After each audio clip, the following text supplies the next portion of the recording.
Bubamara u nevolji. Čuli Prio kakva nam je bašta? Pripazi se, dešava se svašta.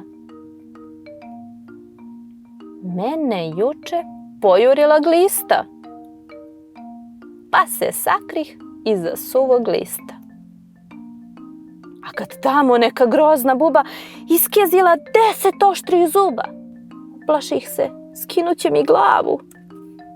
Od straha se popiških u travu. Ja na krošnju, bežeći od krize, tamo bumbar hoće da me grize. Hitam zemlji, nađoh se na stazi, tu stonoga našla da me gazi. Utekoh joj, al me stiže osa. Ubode me ovde na vrh nosa. Bubamaro, da ne lažeš malo, baš je osi do tvog nosa stalo. Draga Prio, dosadna mi bašta, ako lažem, ponela me mašta.